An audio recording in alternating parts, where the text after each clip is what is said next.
Hey everyone, coming up on the BattleCry this week, I got all kinds of interesting stuff, more than I could possibly handle in just the BattleCry, but we're going to talk about Tucker Carlson. What is he doing?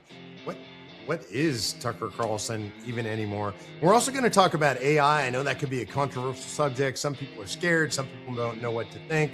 We're going to talk about practical uses for AI, how you can be involved in the AI revolution. I can't wait to see you on this upcoming edition of the BattleCry.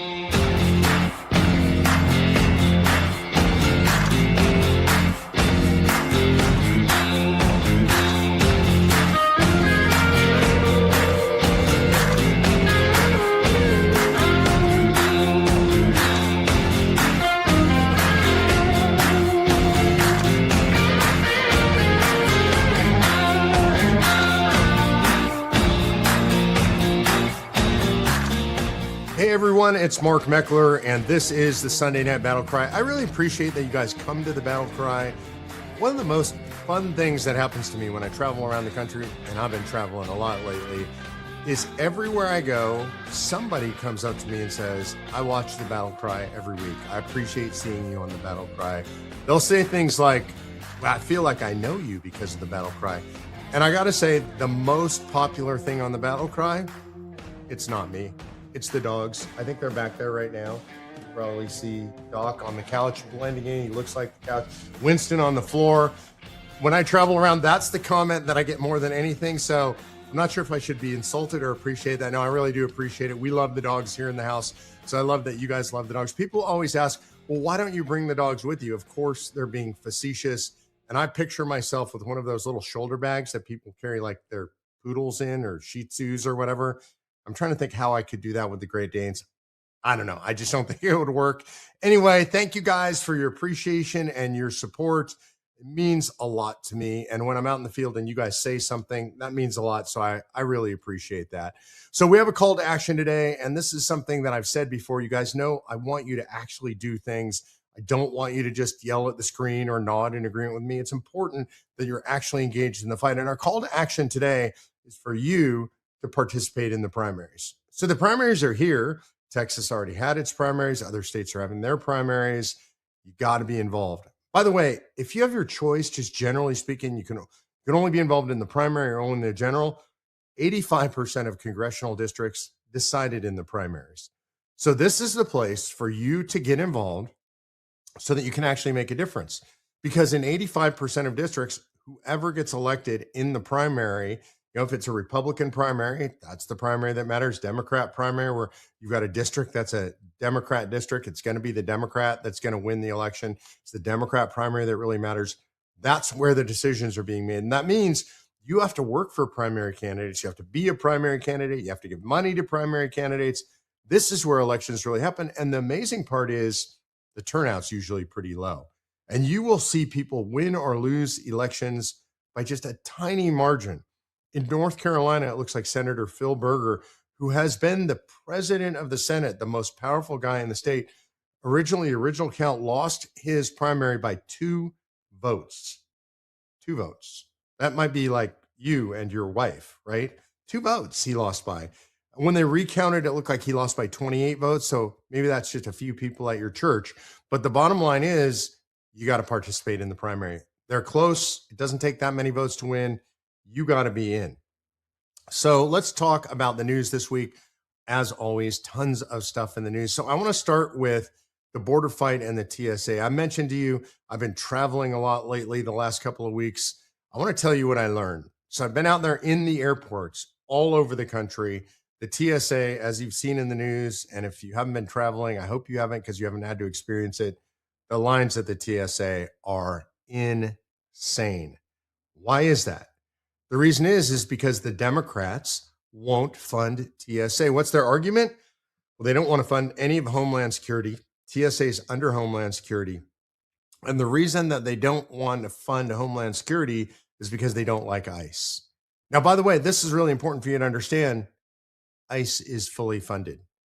It's not part of this funding bill. It got funded in the big, beautiful bill. There's nothing they can do about ICE's funding. It's funded for years based on funding in the big, beautiful bill. So why are they doing this? Why are Democrats forcing people like me to go to the airport 3 or 4 hours early? I want you to think about what that means. I fly out sometimes at 5 a.m., 6 a.m. That means I'm supposed to go to the airport at 2 a.m. or 3 a.m. Yeah, that is what it means. And it's terrible. It's miserable. Travelers are bummed out. This is intentionally being imposed on the American people by the Democrat Party because they want to set illegal alien criminals free. Like, I don't even really understand why. I don't think it's a political winner. I think it's really stupid of them. And I think it demonstrates, and I think this is really important, they don't like you. They don't like Americans, average Americans. It's not affecting them. By the way, they get escorted straight through those lines. It's not affecting them. It's affecting people like me and people like you, regular travelers out there. They have no empathy for us, no sympathy for us whatsoever. So I think this is a really important thing to know. What it's demonstrated to me, Democrats hate the American people, hate the American traveler, but they do love criminal, illegal aliens. I don't get that part. Now, Trump has closed the border. Like, we all know this. In fact, immigration is lower on the issue totem pole right now because Trump closed the border instantly. Now, I'm sure you recall President Potato Head, Joe Biden, he with no brain, said he had to have legislation before he could close the border. The Democrats claimed they had to have new legislation before they could close the border. How long did it take Donald Trump to close the border? Minutes? I'm not trying to exaggerate here. I'm not saying this for effect. Minutes, hours, a couple of days. I don't know. The border was closed, is closed, remains closed, is the lowest intrusions across our border literally in history, as long as they've been keeping the statistics. Donald Trump did this. Now, what's he doing? He's rounding up through ICE, through Border Patrol, through other federal law enforcement, the worst of the worst criminal offenders. I mean, we are talking burglars, arsonists, rapists, pedophiles, predators being rounded up by the Trump administration in ICE raids and Border Patrol raids all across the country. So he's closed the border. He's rounding up the worst people. And what do the Democrats want to do? They would like to stop him. I literally just don't understand the strategy. They're talking about defunding ICE. You know, I think the reason they're doing it is because they did the whole defund the police thing. Remember how well that worked? Actually, it didn't work out well for them. The American people don't like it. The American people, broadly speaking, like law and order. Why? Because they're rational, normal people. You like law and order, right? Do you want to go out and worry about criminal, illegal aliens on the streets in your community? Of course not. Do you want people following the law? Of course you do. And so, do you have sympathy for criminal, illegal aliens that are in this country preying on American citizens? Of course you don't. But that seems to be who the Democrats stand for. And so, this Trump versus the Democrats on this issue, Republicans versus the Democrats on this issue, it just seems to be a winning issue for us. I think John Solomon from Just the News created this phraseology. I really love it. It's the Patriots versus the Hatriots. The Patriots, we love the United States of America. We believe in law and order. We put American citizens before illegal alien criminal immigrants, right? We're patriots. That's what patriots do. It's just kind of common sense. The Hatriots, they hate everything about the United States of America. They hate our history. They hate our principles. They hate our flag. They hate our military. They hate our law enforcement. They hate American citizens. They put criminal, illegal aliens first because they hate the United States of America. They're the Hatriots. We are the Patriots. And I think that's the right framing right now. The right versus the left in America is Patriots versus Hatriots. And I want to be really clear about something. This is very important to me. This is a divisive thing that I'm saying. And I'm just saying it because I think it reflects reality and it being true. But I want to clarify, I don't think you should hate the other side. I don't think politics should make us hate each other. And I realize this is an unpopular thing to say, and especially on the left, they definitely hate us on the right.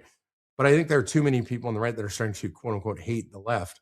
And that's just not my perspective. My perspective is that it's up to us as patriots to love our country, to love God, to do what's right, to fight for the things that matter, that are righteous and just. And in doing so, you and I are going to save the country. Are we going to save it for just people who think like us? No.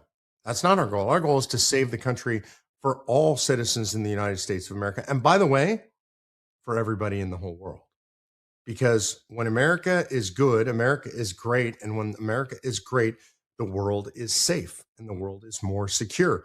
That's just a fact. I mean, that is a historical fact. People will try to debate that with me, but the rise of the United States has seen the greatest rise of prosperity and freedom and liberty in the history of the entire world. Those are facts. Those are not things that are debatable. What I just said is completely factual.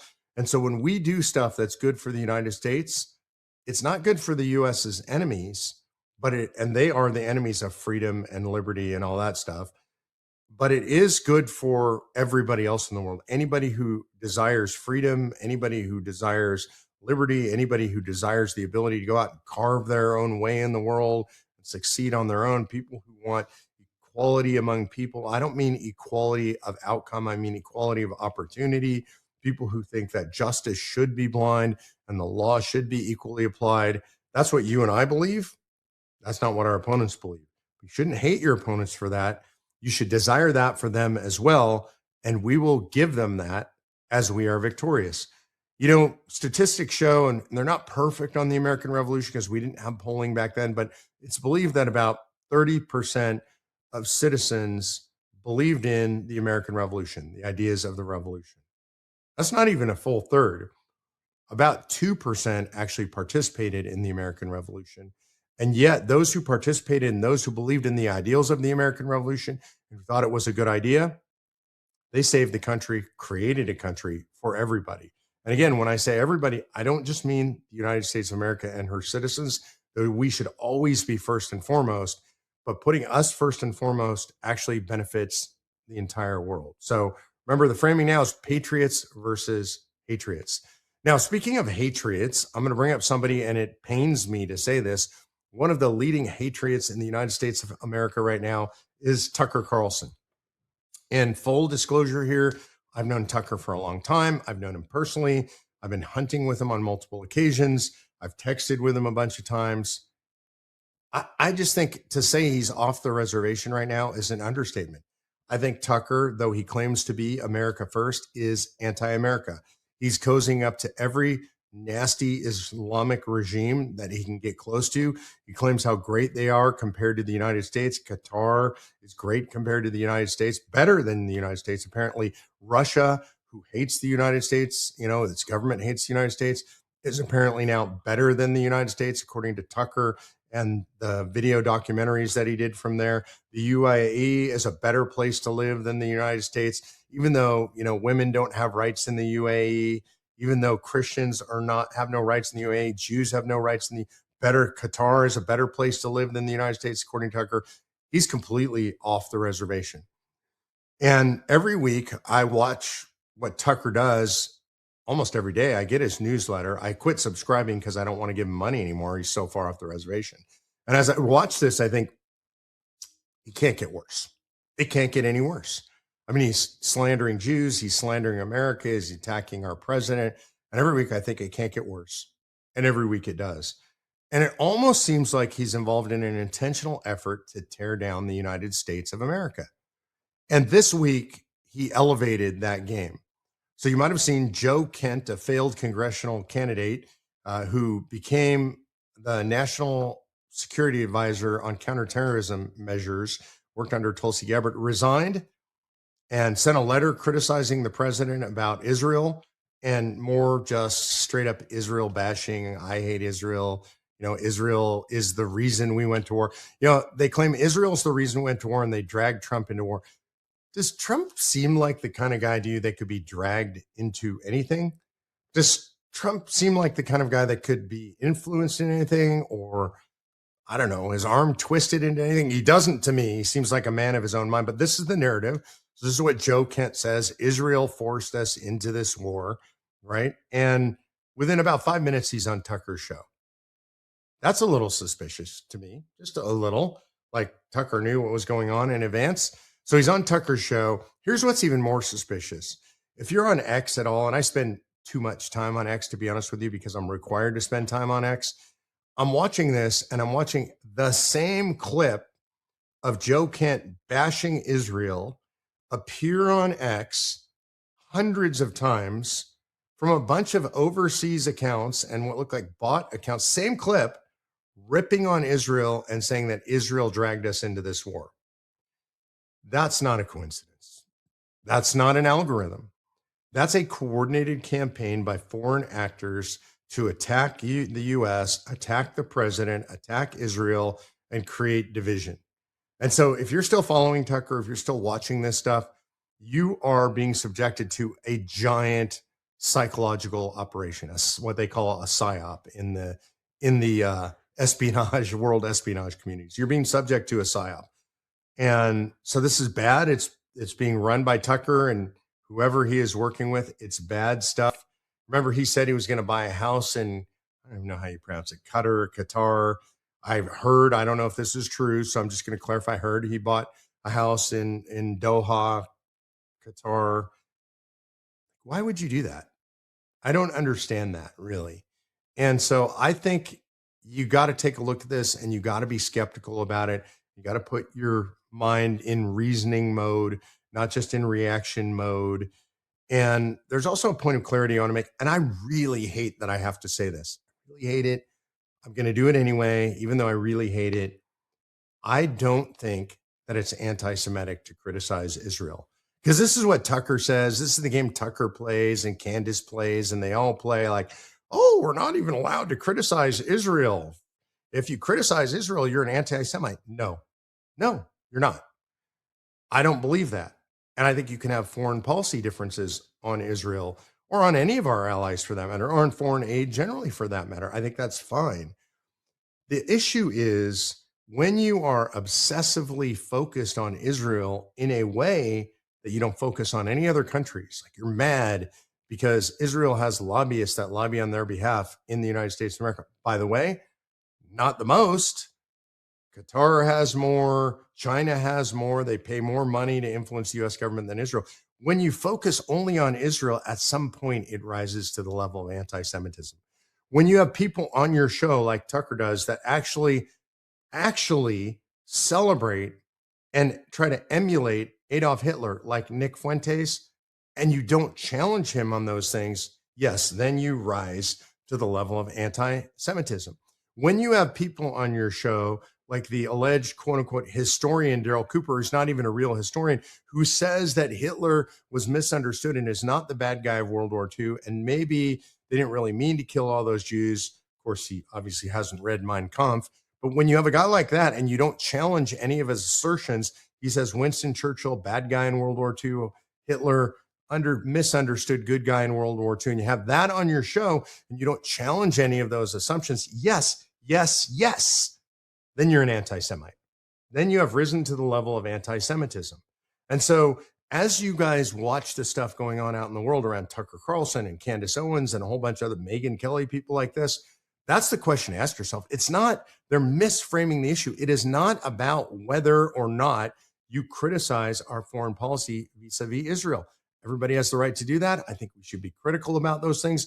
By the way, I've long said, guys like Ben Shapiro have long said, Israel shouldn't take money from the U.S. Israel should depend on its own self for all of its defense. And so I'm not a huge fan of foreign aid to Israel, but I do have to say, and this is really an important caveat to understand, $3.8 billion annually in foreign aid to Israel.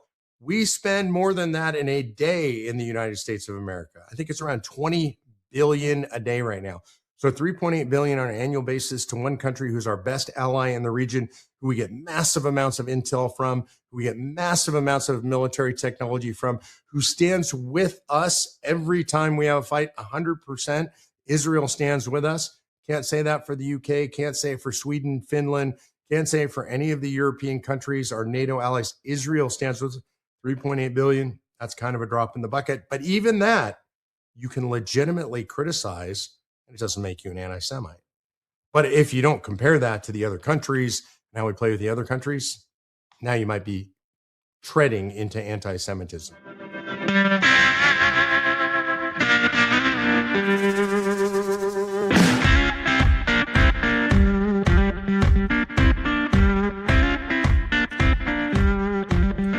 So this week there was a big conference. It was called Catholics for Catholics. And this is an interesting, nuanced fight that's going on within the Catholic Church right now. I have a lot of great friends who are devout Catholics. Rick Santorum, among them, one of my closest friends. Rick is a very devout Catholic. And there's a fight in the Catholic Church, and it's over something called integralism, right? And so there are Catholics that would say after the Second Vatican Conference, Vatican II, that the church just went off the rails. And then it's really no longer even the church. And so Vatican II, by the way, is where they got rid of the idea that the church replaces Israel or the Jews as the chosen people. There's all kinds of stuff that came out of Vatican II. The church itself, the Catholic Church worldwide, the Pope, the church worldwide, the diocese all over the world, they support Israel. They're not anti-Israel. They're not anti-Semitic, but there's a movement inside the Catholic Church, this so-called integralism that is very anti-Israel, that is very anti-Jew. And at the heart of that was this Catholic for Catholics conference. They invited Candace Owens, the leading anti-Semite in America right now, to speak there, and a whole bunch of others that fit that. Apparently, complete flame out. In other words, hardly anybody showed up. The conference was an absolute disaster. This is a good thing, I think, for interfaith relationships in the United States of America. That's a fringe movement that was really trying to divide MAGA. They were trying to divide MAGA and take control of the church, and it looks like they're flaming out. They're smoking too much of their own supply is what happened. They're all these websites, and they all influence each other, and they all promote each other, and they feel bigger than they are, and there's a bunch of foreign bot influences, paid placement, and they inflate their own influence in their own minds and their own hearts. And I'm glad to see that thing flame out completely this week. All right, on a completely different subject, I want to talk about AI. And when I look at the world of AI, and I'm super interested in this, I'm very personally invested in it. I think it's a fantastic thing. There's a lot of craziness going around AI right now, and some of it is totally legit. And by legit, I mean AI is wild. I mean, it is doing way more today than it was yesterday, and way more than it was last week or 2 months ago or 4 months ago. Every model that comes out, much more effective than the last model. Notice I didn't use the term better, and this is important. You have to be very cautious when you adopt and use AI. And I want to talk a little bit about using AI and how you guys can use AI. And by you guys, I mean each of you individually. AI cannot replace human beings. I'm not worried about AI replacing human beings. AI doesn't do so many of the things that humans do best. First of all, and most important, it does not think. AI is not intelligent. I think calling it artificial intelligence is just wrong. I call it artificial stupidity half the time. I mean, really, it's not smart. It doesn't think. It doesn't reason in the way human beings do. It has no sense of intuition the way that you have. And I think we should be really careful when we're using AI to work hard to not personify it. So let's say, I'm going to give you an example of what I mean. Let's say you're using Grok. Grok is one of my favorites. I like it because I like Elon. And you're using Grok, and you get into a screen, and you're going to put a prompt in just like you would do in Google. You want to know about something. And you say, please tell me about so-and-so, whatever it is. Tell me what the weather is going to be in the Bahamas where I'm vacationing next week. Don't say please. It's not a person. You shouldn't be polite to it. It's a machine. It's your computer. When you type in your computer, you don't say, please do this. Please write this Word document with me. Please measure my keystrokes and show them on my screen. It's a machine. When you get in your car, you don't say, please start today. Well, unless you're like me, I had an old MG in college. I used to beg that thing to start every time. But just don't personify it. Sometimes we'll say things like, well, the AI didn't understand what I was asking it, or the AI thought I meant, or things like that. These are personifications. AI doesn't think, it doesn't mean anything, it doesn't know anything. It's a computer program. And so I would encourage you, even though this is difficult sometimes, don't use words that personify the use of artificial intelligence. I think that's just kind of a baseline. You're a human being. I'm a human being. We personify each other when we talk about each other. You do not do that with a machine. And so I would try to avoid that. And it's hard, by the way. I make this mistake. I want to say please. I want to say thank you. because I'm a polite person, but Patty will correct me. My kids will correct me. We try to correct each other. We don't treat machines like human beings. And I think on a spiritual level, that's really important. Now, let's talk a little bit about how you can and should use AI in your life. You probably use Google. Even if you haven't touched AI, you use Google. Use Google to find the local theater schedule, to look up news stories. Maybe something's wrong with your dog. Your dog ate some mushrooms out in the yard and you want to know if you should be worried. You use Google for that. You should switch that to using AI. And when I say use AI, there's a whole bunch of choices. Google has Gemini.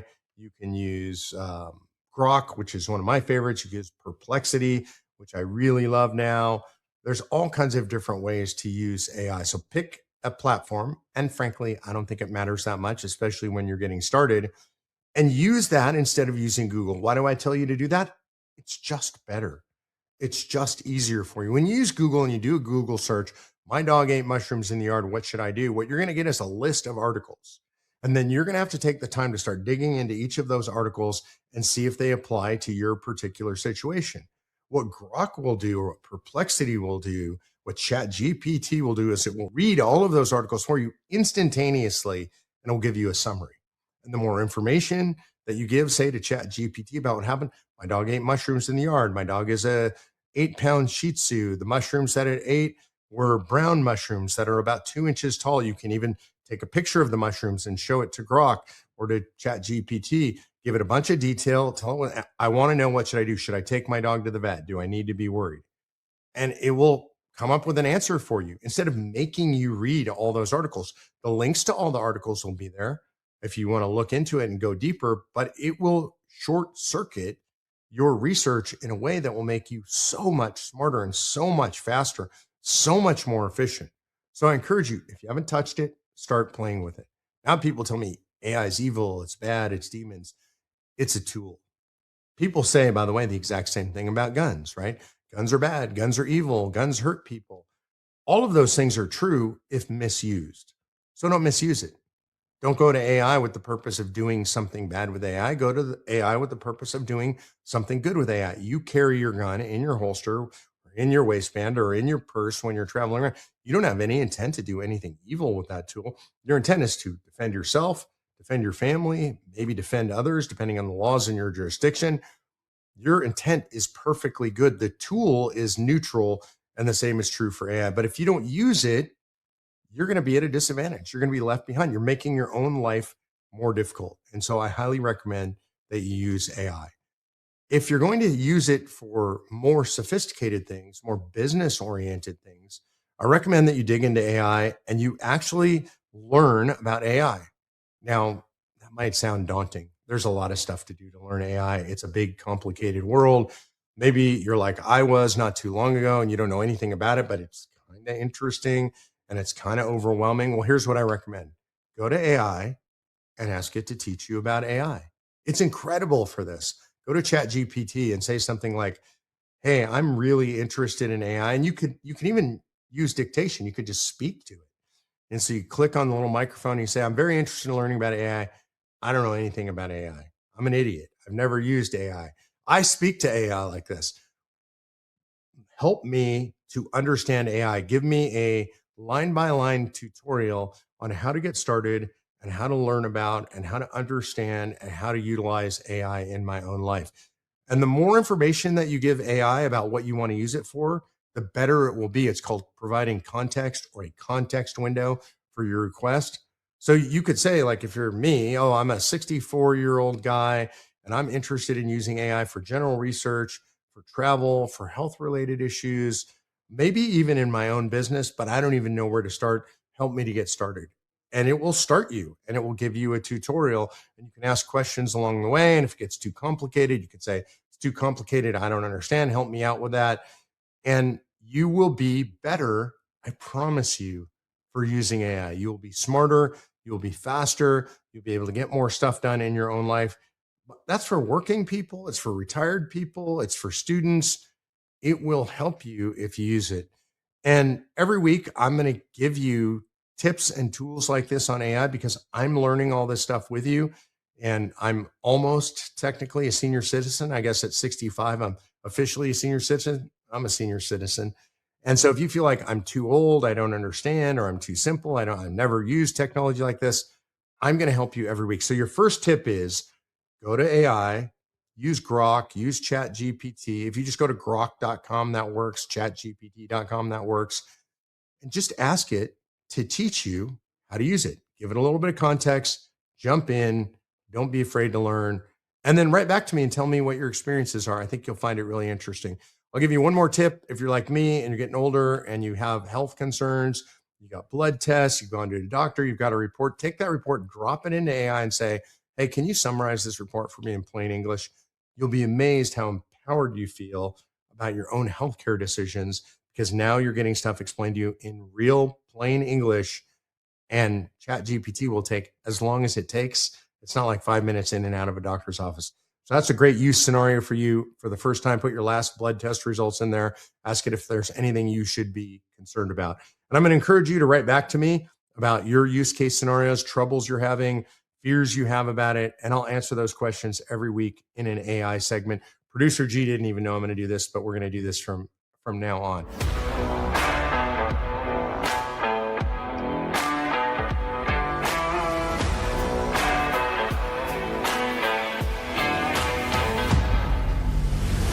All right, last week in COS, I traveled to Florida. I did some donor meetings down there. Patty went with me. No, I didn't take the dogs. We flew down there. We were in Palm Beach. We went to Naples. In Naples, we tried to leave.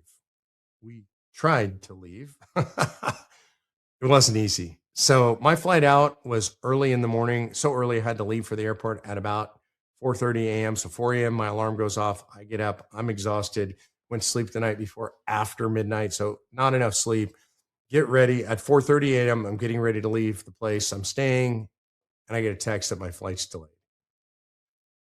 So then I go to the airport website or the airline website. It's choking. The app is choking. I can't even tell what's going on. The wait on hold is 2 hours and 45 minutes longer than I'm supposed to be going on my flight. And so it was just an absolute disaster. You're going to love this short version of a long story. I ended up having to rent a car and drive home from Southern Florida. 10 a.m., I got in the car. 11 a.m. the next day, I arrived here at home in Texas. It was a heck of a travel week. Praise God for traveling mercies and safe travel and good company with my wife. I love that part. All right. We have an announcement to make, which is, and producer G is going to put this up on the screen right now. Congresswoman Anna Paulina Luna posted her support for COS. That's pretty exciting stuff, right? You got to love this. We have a congresswoman who I admire, who I think is a real warrior, and she actually posted her support. You can see it up there. It's time for a convention of states. Congress will never term limit itself. And as you're seeing, it's broken. Too many of these cats get up to DC and hop onto the uniparty train. The problem is the uniparty doesn't work for you. It works for the special interest. So number one, Representative Luna, thank you. We appreciate you. We appreciate you jumping into the fray on Convention of States. We're reaching out to your office. We hope to get in touch with you.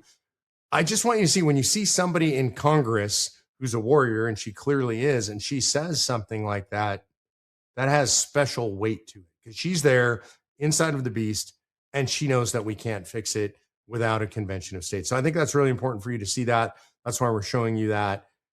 But not everybody loved the fact that Congresswoman Paulina jumped in. So apparently there was some opposition out there online. The majority of the comments were very positive.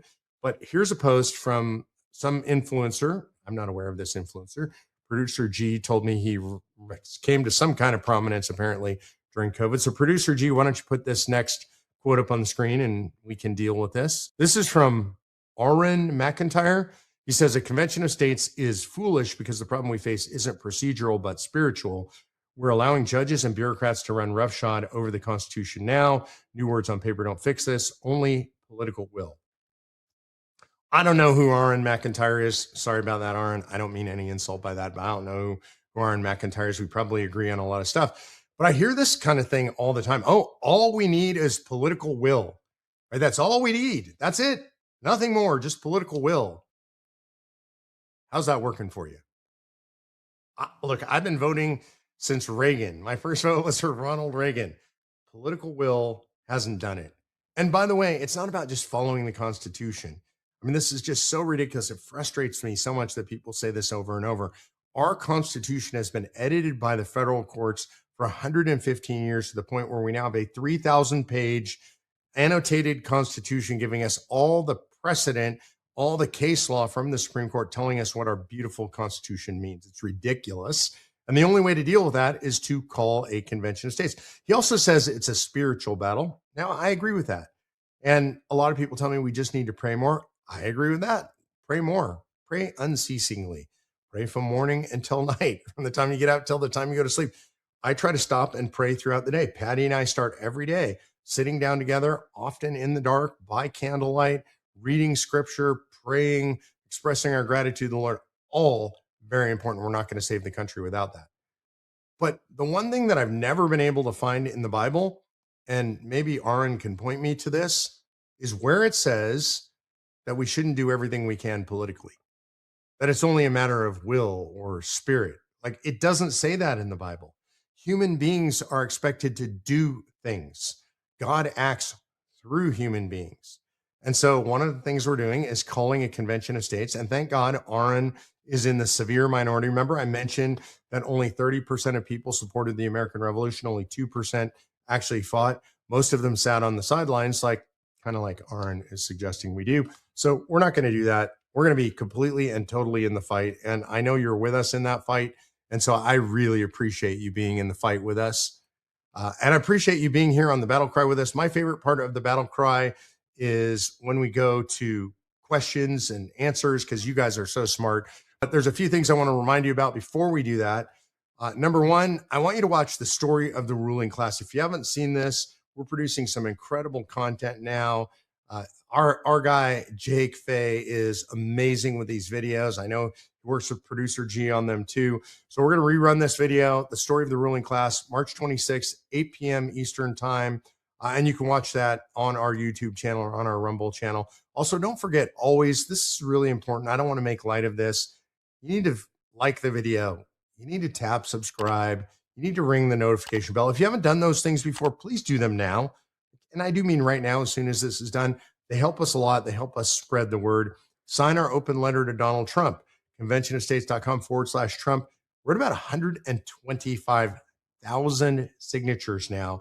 We're working on a way to deliver those signatures to Donald Trump on paper. By the way, that would be an entire pallet. I don't know if the White House is going to like that very much. So I'm working with them to see if they really want us to do that. But that's what I would like to do. I'd love to be at 200,000 signatures before that happens. So if you haven't signed, go to conventionofstates.com/Trump. Also, just circulate that link to your friends and get your friends and family to sign that. Let's see how fast we can get to 200,000 signatures. Speaking of growing signatures, we just surpassed 2.8 million petition signatures for the official Convention of States petition. And we deliver those directly to the state legislators, your senators, your assemblymen, your House of Representatives, all of them get this directly based on the district you're in. It's really important to our legislative strategy to get Convention of States passed in the requisite 34 states. So go to conventionofstates.com/petition, sign it. And again, really important, if you haven't done it, do it and send it to your friends and your family so we can get to the actual convention sooner. And I want to go to a question that got asked. I'm going to jump straight into the questions here, producer G. I'm going to jump to the last question first. And Seth Lipko said, why collect petition signatures in states that have already passed the COS application? I think that's a really good question. And I think it's not self-evident. And the answer is because legislatures rotate, like people come and go. You lose on average about a third of a state legislature every 5 years. That's a lot. So in 10 years, probably lost 2/3 of the state legislature. We need to maintain support for COS in those state legislatures, or we get potential rescission actions. We have one that moved forward a little bit in Alaska. We're going to bat that thing down. We had one in Alabama last year. And new petitions and you signing the petition goes to the state legislators, and lets them know that these people are in their district and they support Convention of States. So it's important we do that. Also, we want to prevent those actions to rescind the COS petition or the COS resolution in states that already passed them. Also, COS does a lot more than just calling for a Convention of States. We're involved with a lot of other organizations, pro-family stuff, pro-gun stuff, tax reform stuff, election reform stuff. So when you put your name in there, you can then go to the Take Action tab at the top of the website and volunteer. And I encourage you guys to do that. Go to conventionofstates.com. And then if you have already signed the petition, just go to the top, click on the Take Action tab, and volunteer. So those are both reasons to continue to collect petition signatures in states that have already passed the COS resolution. All right, Teresa Griffith asks, why isn't Iowa joining the Convention of States? By the way, it is. It will, for sure. Don't be forlorn, Teresa. We're going to get it done. But why haven't they so far? The answer is the same as everywhere else. You get some people who are afraid in the legislature, conservatives, Republicans. Scripture tells us not to be terrified or discouraged, to be brave and courageous. Being afraid is a bad thing. In Revelation, it says that the people that God dislikes the most are cowards. So be courageous. Don't be terrified or discouraged. And you have legislators that are terrified and discouraged, and they're not people with a bunch of courage. The courageous legislators are for COS. So, Teresa, what we need is just more grassroots, pushing more legislators. I assume you're there. I assume you're working hard for Convention of States. Bring a bunch of friends in. We'll get it done. Les Draper asks, under the U.S. Constitution, how can Congress pass anything related to voting without 50 state ratification? This will concern you less, but they have wide latitude over elections. Federal elections, absolute. State elections, even in the elections clause of the United States Constitution, it says at the end pretty much that Congress can do whatever they want about elections. They don't need state ratification. They just need to pass regular old legislation. So they have the power to do that. Sometimes that concerns me. I'm worried about it, but they can absolutely do it to secure elections as well. So let's hope they use it for the right stuff. All right, everyone, I think that's it. I think I talked a lot this week. I feel like I talked a lot this week. I hope I gave you some valuable information. I hope you were entertained. Maybe I made you mad. If I made you mad, if I entertained you, whatever, send us questions. You can ask Mark anything, and I would appreciate when you do. The more questions, the better. The more time I get to spend on Q&A, the better.